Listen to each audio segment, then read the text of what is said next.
Hey guys, what's up? Welcome to another video. In today's video, we will be breaking down the AFC and NFC championship games and who will advance to the Super Bowl. I'll give you guys my insights on both of these games leading up to Super Bowl week. We begin with the NFC championship, where the Vikings will take on the Eagles. So we'll tell you how these teams got here. Both teams had the first round bye. The Eagles, in a surprising win over the 6th-seeded road favorite Falcons. That's kind of odd to say, and most people really don't think of that, but it was the truth. And the Eagles still somehow pulled out a 15-10 victory in a very intriguing game that was filled with a whole defensive battle for the entire game. Early in the game, the Falcons had dominated mostly. They went to the locker room with a 10-3 lead, but the Eagles' offense and place kicker Jake Elliott would get them back into the game, giving them all of their points off field goals. That would mean they had kicked 5 field goals, but in a 15-3 win over the Falcons, the Eagles are facing the Vikings. The Vikings, if we all saw that Vikings-Saints game, a fantastic game that ended in dramatic fashion, where it was kind of back and forth in the second half. The Saints took the lead, then the Vikings, then the Saints, then the Vikings, and then it went back to the Saints with 25 seconds left to go, a 1-point lead, 24-23, and then the amazing Stephon Diggs catch for a touchdown to win the game. No time left on the clock, and now we are here, the NFC Championship. And I believe that the Vikings are going to be the ones with the edge here. I think that the Vikings are going to be the ones to win this if I had to pick this game, because the Vikings have a more constructed, I would say, offense.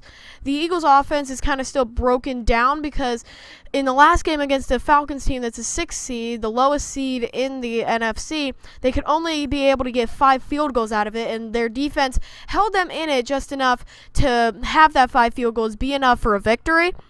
So the Vikings being able to score 29 points, I think that that's going to be too much for the Eagles offense. I don't think the Eagles offense is too constructed, too organized enough to be able to put up as many more points, or at least as many to match the Vikings. I don't think they can put up enough to match the Vikings. But again, the Eagles defense is pretty good.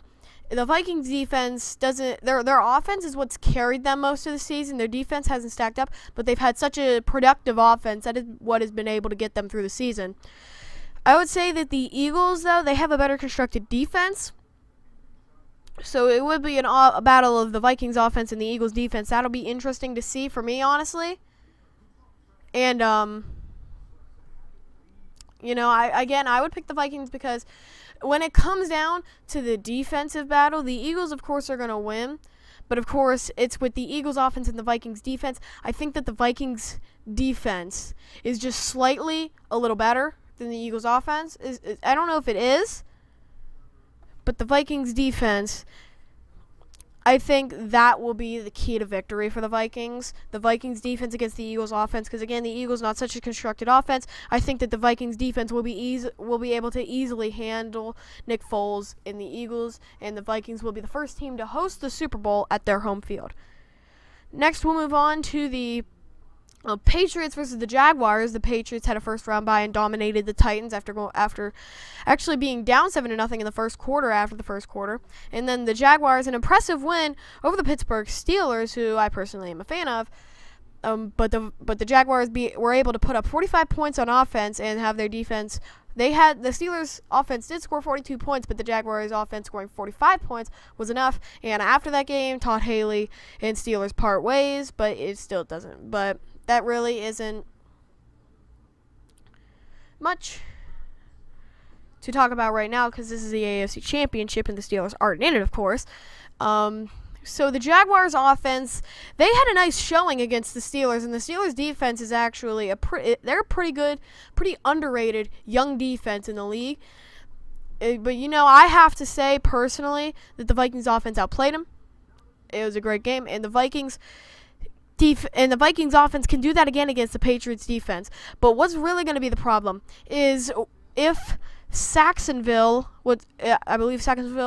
is going to be able to handle Tom Brady and the Patriots offense. I really don't know if that's going to be able to be handled, if the Jaguars defense can handle Tom Brady and the Patriots offense, but if they can at least hold them to at least half of their production, it's still kind of much, but if they can hold them to half of their production and the Jaguars defense can do the same thing, that Jaguars offense can do the same thing that they did to the Steelers defense, that I think the Jaguars will be in a pretty good position. But I honestly think that Tom Brady and the Patriots offense will be carrying the Patriots to victory over the Jaguars defense. And don't get me wrong, the Jaguars have a pretty good offense, but I still don't think they'll be able to put up enough points against that Patriot defense to defeat Tom Brady, because I think that even though that Jaguars defense is really good, I'll admit that the Jaguars defense is pretty good, but Tom Brady is just a more experienced, overall better player. He has a better offense with him. He's got a lot of weapons in Brandon Cooks and Kenny Britt and Danny Amendola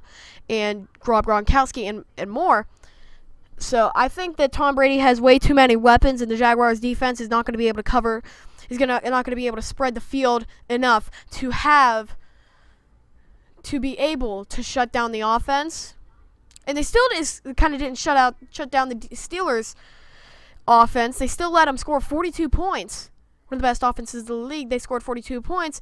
What they usually score, around what they score, pretty much every game, most of the time, most games. But the offense was what got them to 45 points. And with the Patriots defense, I don't know I don't know if the Jaguars offense is going to do the same thing. But if the Patriots can hold, the Patriots are most likely going to be able to hold them to lower productivity and be able to win this football game. That's going to be it for the video, guys. Thanks for watching. Like, share, and subscribe for more of this stuff. I will be doing for Super Bowl week, which is coming up on us pretty soon. Every video of the week will be Super Bowl related. Predictions, analysis, and more stuff like that. Sunday, the day of the Super Bowl, will actually be like a multi-coverage day. Might do some live streams and stuff like that, so be able to subscribe by hitting the red subscribe button, tap the bell so you don't miss the notifications for those videos and live stream and possible live streams and stuff like that. Again, like, share, and subscribe for more of this stuff, and until next time, thanks for watching.